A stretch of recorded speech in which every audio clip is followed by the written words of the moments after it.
Hey, welcome back to Black City Coffee, here with another video on tasting some different coffees and comparing it to our very own roasts here at Black City Coffee. And the reason why I wanted to do this is because I just came back from Maui, and everywhere I went, I was so excited to try some coffee.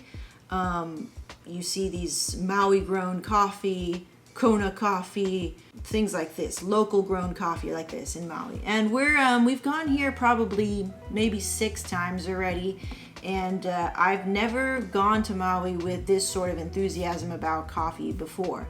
It was always just like, whatever.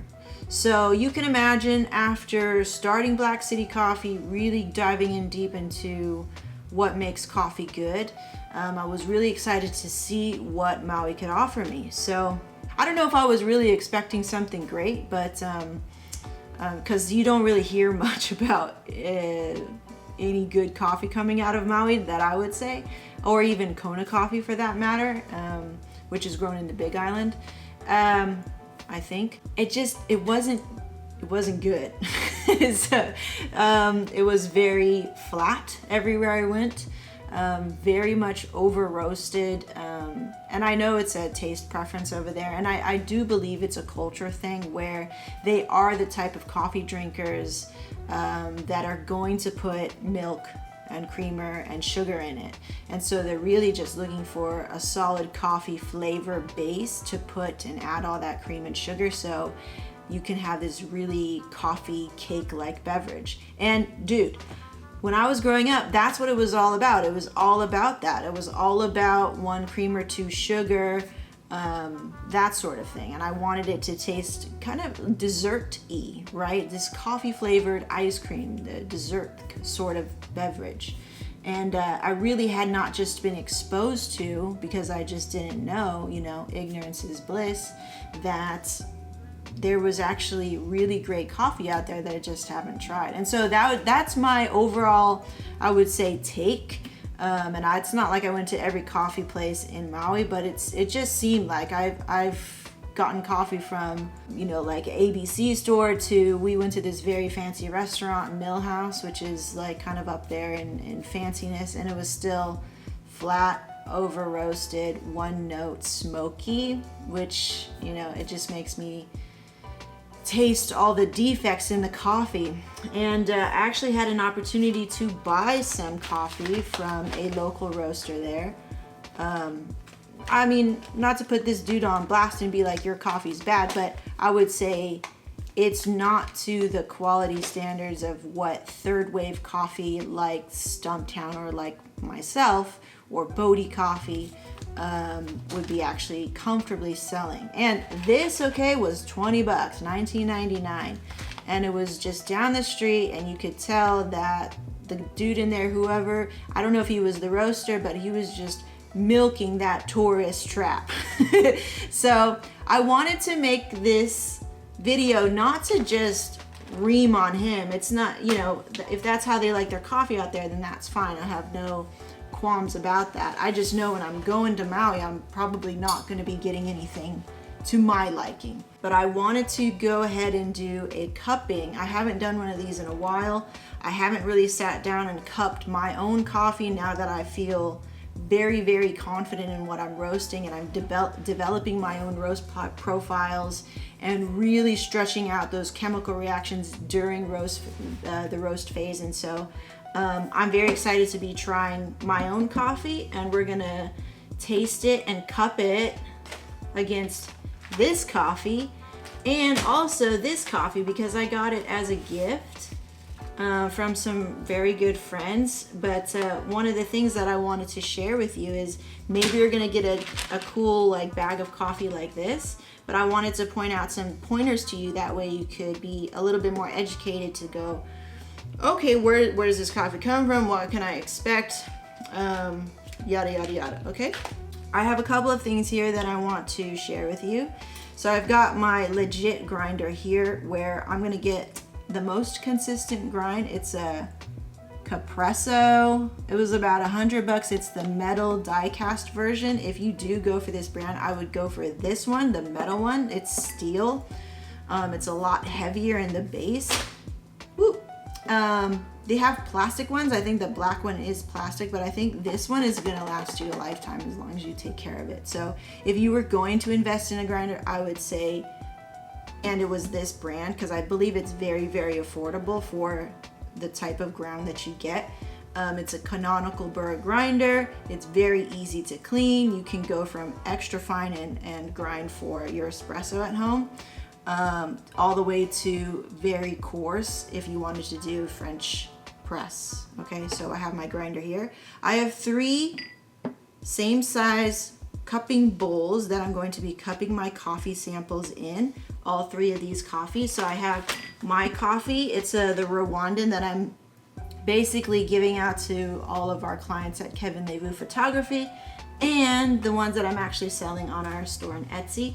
And then we have this one here, which is from the mountains of Guatemala, Düsseldorf Cafe. So I don't know, let's try it. And then Lava Java from Maui. And let's just see what's up. Like, I've already tried this in Maui where we were at the hotel. I had my like hand grinder and everything, and I thought I was gonna be tasting something amazing, even though when I look at the beans and there's no roast date on here, I was like, it smells good, so let's just go for it. I mean, yeah, right away I can smell a lot of smoke, but we'll get to that, okay? Some things that we're going to also need is a scale, which I have here, a scale. 2 spoons. These are like dessert spoons or whatever spoons, just, it doesn't really matter. There's like these specialty spoons for cupping, but as I've learned, you don't really need them. These are like from the dollar store and they look similar to those expensive ones. So it was like, I just want to feel special. So I'll show you how we'll use these. This guy doesn't want to stay up. And then I just have well, this is actually for doing lattes and stuff like that, but I'm just gonna use this to hold some clean water as we taste from cup to cup. Lastly, we also have some boiling water that we're gonna boil right now to get ready. But first, what we're going to do now is take a look at all of these coffees one by one so that you can see the difference between. So a part of tasting coffee and doing the cupping, and I'm like no professional by means, and I keep learning and all that stuff, and I'm sure I'll evolve my technique and my skill and my palate and all that stuff, but everybody's got to start somewhere, okay? So every now and again, every couple of months, I'll do cuppings to just sort of dial back in, get really into the weeds with my coffee and see what's going on. So I think now is a really good time to be doing some cupping, to be retraining my palate and reiterating some of these things, and I thought I would share that with you. Okay, so let's start off with this guy, okay? We're gonna try to do this blind, which is not possible because I see what I'm doing here. Most cuppings will like on a professional scale, they are gonna be blind cupping, so you don't have any pre-bias going in, but obviously I'm gonna have mad bias going into this cupping, but it's just for our little fun purposes here to taste this and this and this today, okay? So let's just have fun. All right, so with our $20, probably like 12 ounces of coffee from Maui, and it's a Kula coffee, medium roast, 100% Maui grown coffee, and that is it. So let's pour out some of these, and we're going to pour out 10 grams of each one of these coffees, grind them, and get them ready to cup. Okay, so let's get our scale, and we're gonna put this here. How do you say that? Tare the scale? Tare. Okay, let's give 10. Boop. Boop. Beep. Beep. Beep. Okay. All right, cool. So I'm gonna eyeball that. We have our Kona coffee here. Our Kona, Maui. Right away when I look at this, and it's too bad that you guys can't really see. Hold on. Yeah, you can kind of see. Maybe I'll zoom in for you, okay? So some of the things that we want to note on a visual cue is, okay, so he says it's a medium roast. All right, so I see some of that chaff skin still retained within the bean. It's kind of folded in there, and I would say cool. So you've roasted it to probably a certain amount of time where the beans have not swelled too much to release that. So yeah, I mean, in terms of time in the roaster, before you drop these beans, and this is me talking to the roaster of this coffee, yeah, right amount of time. What I also see is a sort of oily surface on the beans. It's no longer matte, the way that my coffee looks like. So some of those oils have now been released onto the surface of the bean, which also means that you're losing a little bit of flavors that are supposed to be contained within the bean when you actually brew it. So the fact that they're on the outside, you're kind of losing some flavor. And on the scale from acidic to, what's the other word? Like nutty. What's the word? I forget. It's kind of like a nutty flavor. You get more body definitely as you move on the scale from acidic to this other part of the scale, which I can't remember what it's called. I'll put it here in the video.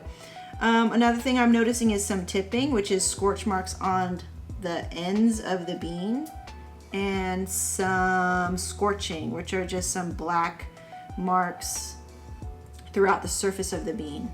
So those are automatic defects in that there's probably too much heat being applied at too fast of a time.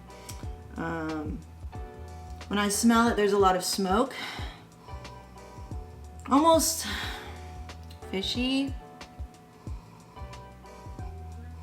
cigarette-y, Starbucks-y.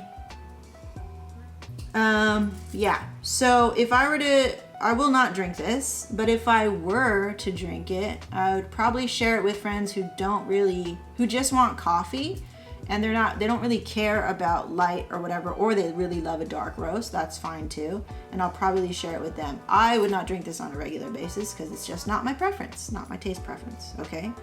So that's what we're just noting. Mental note right there. And of course you would be doing this sort of on a quicker basis, but you know, I'm taking you through my thoughts.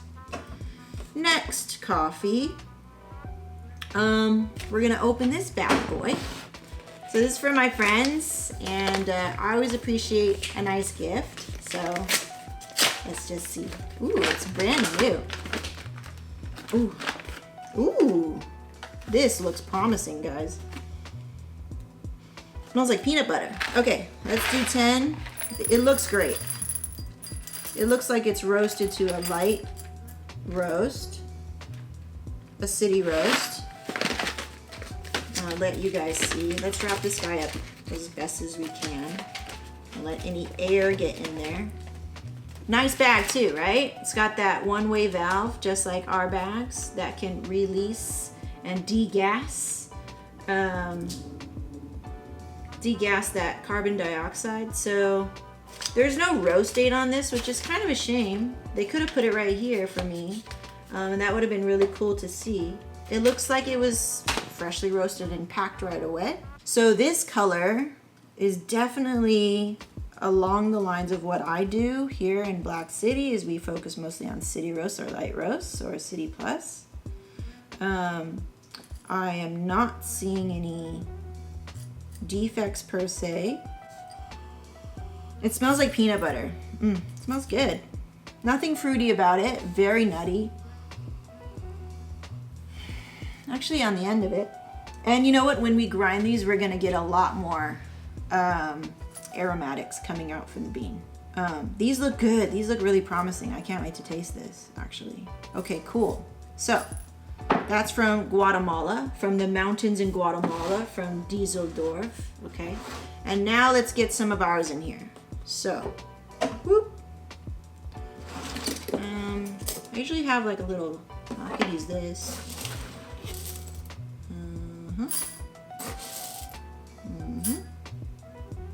Almost there. Mine are actually a little darker, I'd say, than compared to this guy.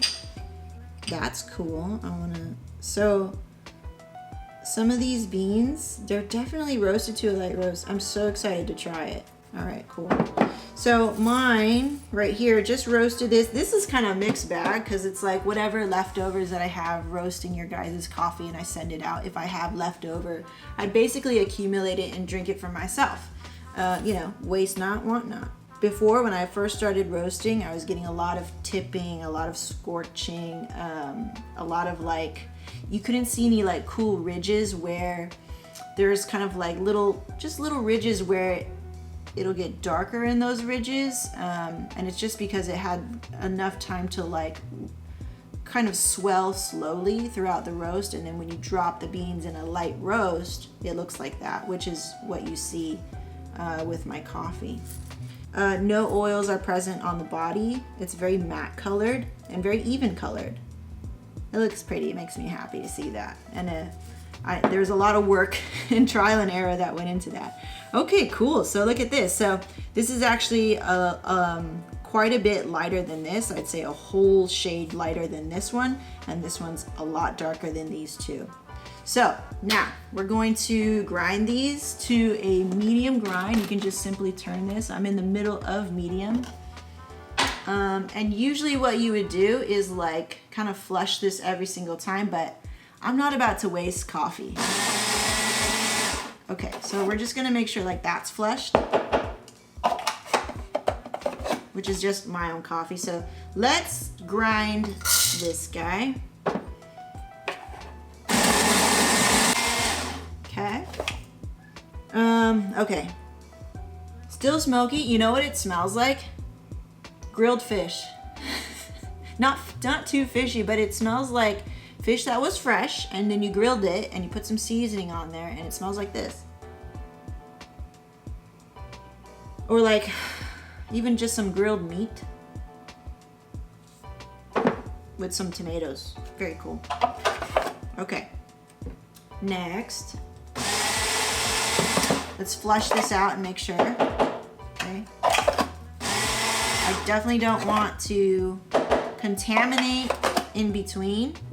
All right, diesel door. Okay. Let's do it this way. Maybe that will help. Not very aromatic, actually. The grind is very nice. I smell a little tomato on there, but very subtle. Nothing screaming out at me.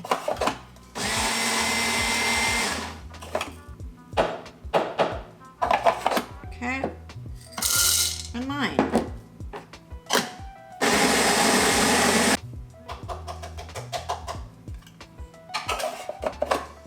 Okay. Ooh. Not to be biased, but mine smells the best. Fruity, complex, something under there, savory, nutty. There's cherry in here.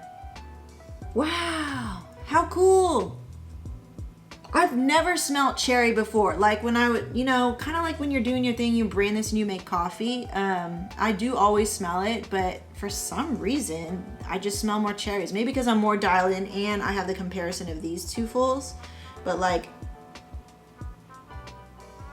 okay, it's leaving now. So when you first grind your beans, there would be some rush of aromatics that comes out. And they say you can't really capture that again, but like whatever. Okay, cool. So here we are. So I should really take a picture of this. All right, so now we have to warm up our water and then we'll put some water in here.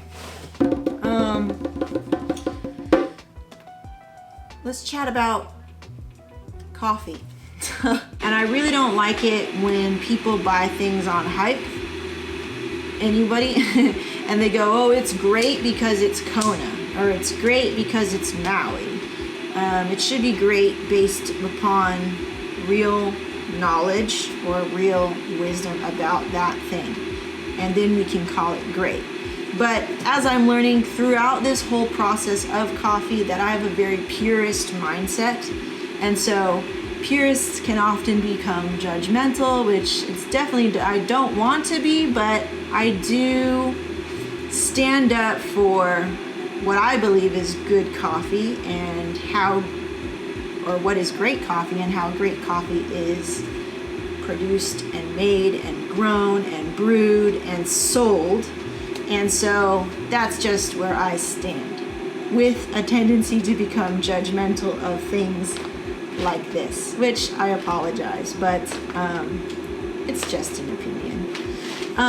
Another thing, even these exclusive blends, no roast date, very promising on the ground, not as promising on the smell, but we never know truly until we taste it. And if we taste it and we like it, then it's really a wash and a win. A wash and win. With my tendency to be judgmental, we're still gonna try it. We're still gonna have fun, and maybe we're gonna learn a little something together.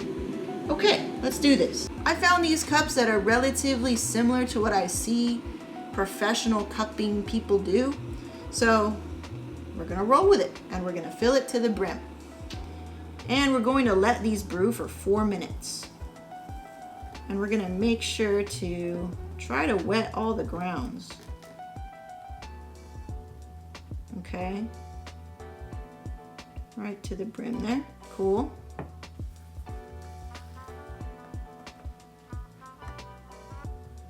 Ooh, this is not fresh. Wow. The Maui coffee was fresher, just on the bloom, than this coffee. Interesting. Check mine out. Look at this bloom. Look at all the air coming out of it. Beautiful.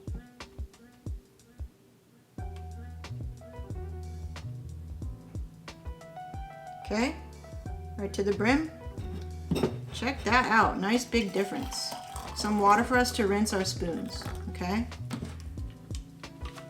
Put that there. All right, so we are here with this demonstration here. It's very interesting. This guy's pretty fresh. You could see the bloom as I was pouring the water, the way it interacted with the water. This one, flat, not fresh at all. You can tell because no air was even escaping from the bean. It's gonna be interesting. Mine, of course, over here, fresh as hell. Super fresh, okay? So, we're gonna try these. Okay, so, enough spouting these guys out. We're gonna let these things brew for 4 minutes. What time is it?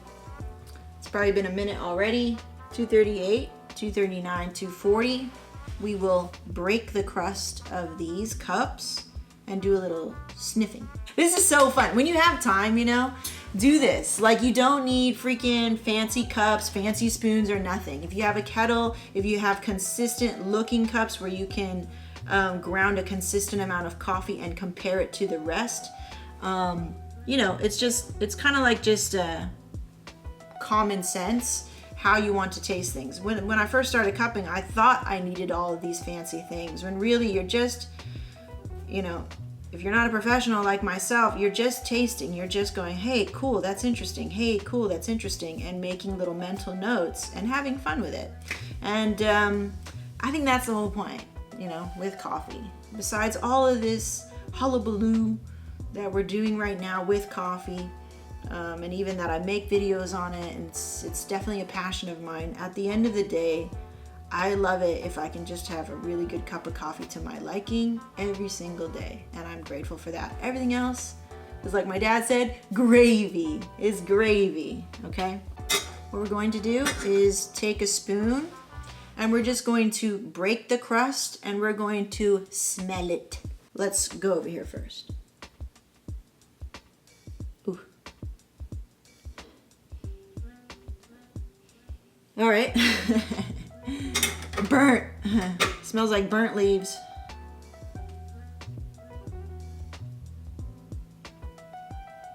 More chocolatey here. Eh, my hair got in there. Good thing I'm the only one tasting, huh?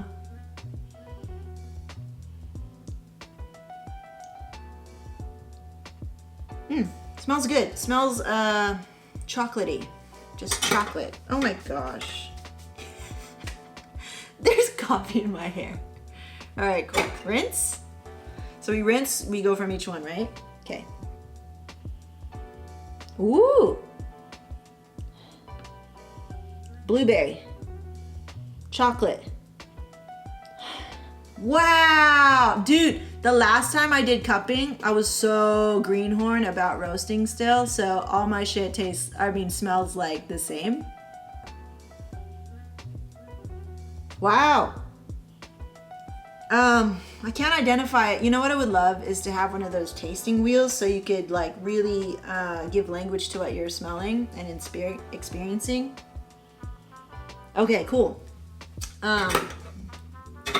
Again, with the breaking the crust, you're gonna get the most aromatics on those first wafts. And then as the crust is broken, all of these aromatics will start to release and it's not gonna be as apparent to you anymore. So you really wanna get in there. You wanna stick your nose in there, almost touching the freaking thing, but not dipping your hair in there.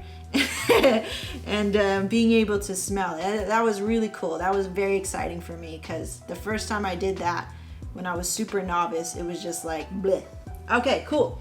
So one thing that I forgot was like a little thing to collect all my grounds when I scoop all the grounds. So how are we gonna do that? I can do it and put it in here because I need to clean this anyway. So let's do that. So what we're gonna do now is take away all of the grounds and just put them in some kind of container. And then we'll be ready to taste. So we're just trying to scoop up all these grounds so that we can easily access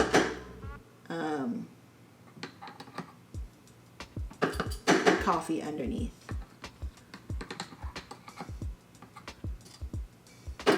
Okay, rinse. Or you want it kind of nice and clean for us so that when we sip the coffee, we're not going to get a bunch of grounds in our mouth.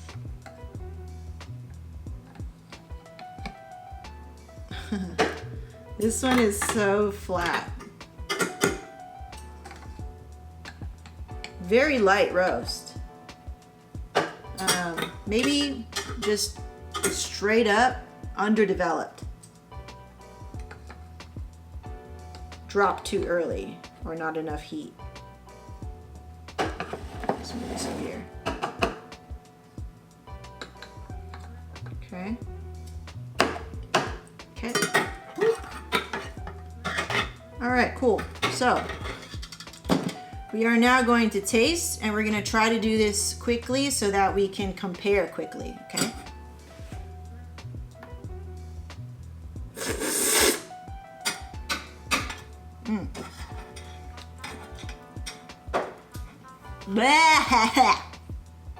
Yucky. Okay. Yucky because, okay, smoky, burnt meat, burnt, smoke, burnt. All right.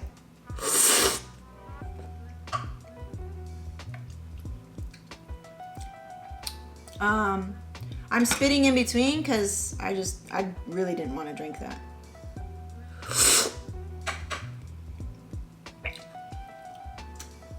It's okay. This one's okay.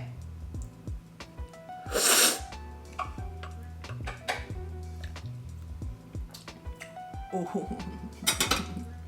Blueberry, fruit, nutty, complex, balanced. Ooh. You know, I did this roasting competition when I first started to roast. I was about a month into my roasting journey.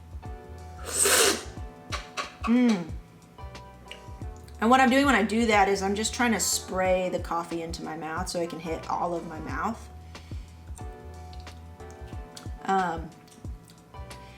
And the winning coffee, because we were all home roasters in this competition, it tastes very similar to that. And I made friends with her. Her name is Chia, and she roasted her coffee on a popcorn roaster.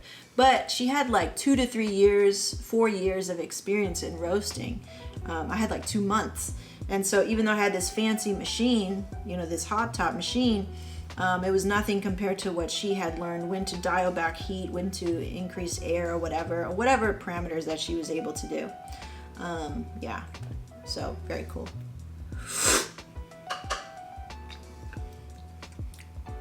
It tastes like Starbucks. Yucky.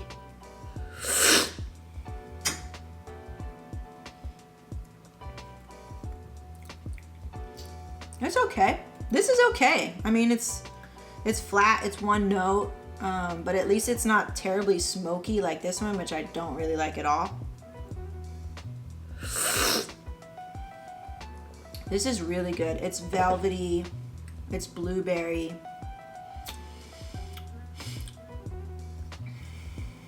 It's chocolate cherry. Very cool. I don't have all the words yet in my vocabulary to describe my coffee yet, but what's cool is that kind of like, you know, there's a little nuance and changes as you roast.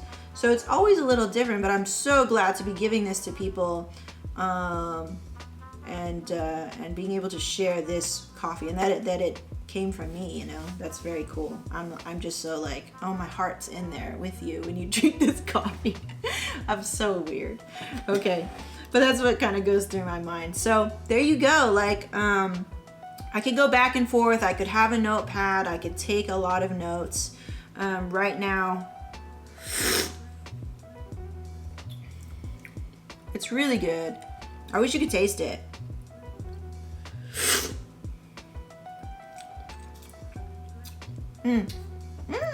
It's tasty. Ooh. I like it. Okay, let me just try these again. Yeah, grassy. Now, as they come down in temperature, you're gonna be able to taste more. We're definitely gonna taste this when it's like at room temp, when it's like not hot anymore.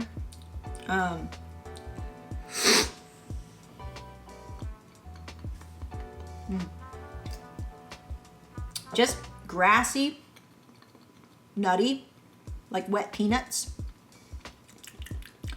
If you're Filipino, you've had this snack where they boil peanuts or steam them, and the peanut becomes like kind of like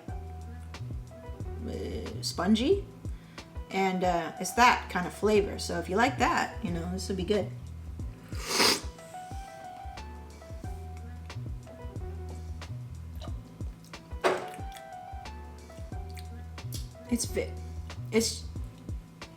It's underdeveloped. I think that's what happened. So when I'm looking at the beans, and maybe if I even looked at the roast data, I could see, you know, in the rate of rise and all that stuff, like I could see maybe where, like, how long did it take you to get to yellow? How long did you, how long was the Maillard reactions? How long was the development time? That's something I really am so keen about with my roast, is I try to get things not perfect. I know it's like I'm never gonna be perfect, but to shoot for perfection, it's so exciting. It's like, oh yeah, like I know I'm spot on with that. Like you feel like you nailed it. But to taste it, to reinforce those things that I've been learning and really like going on intuition now in my roasting, it's very exciting. It's very exciting. Okay, let's go for this one again.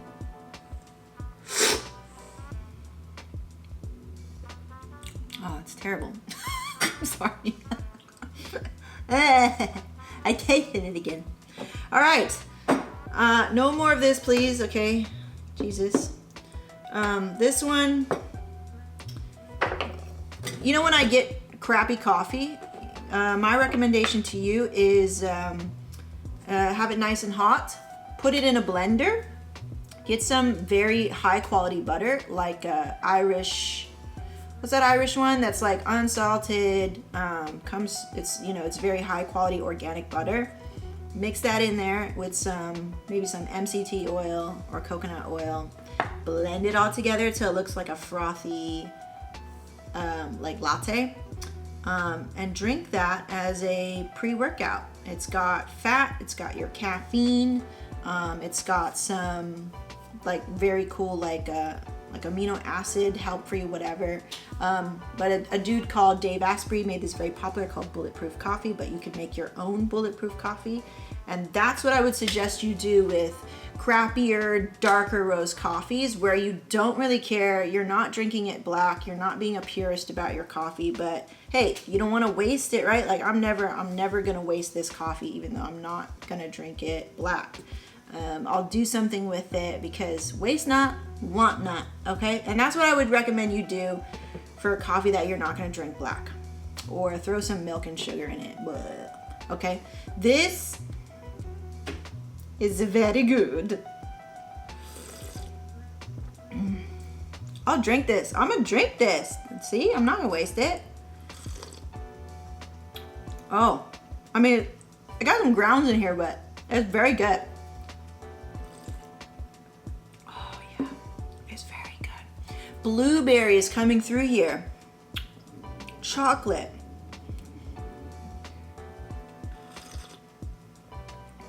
Grape.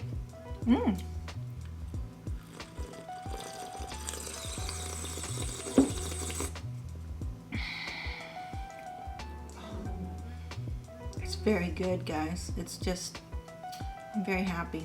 And I'm happy to share this moment with you.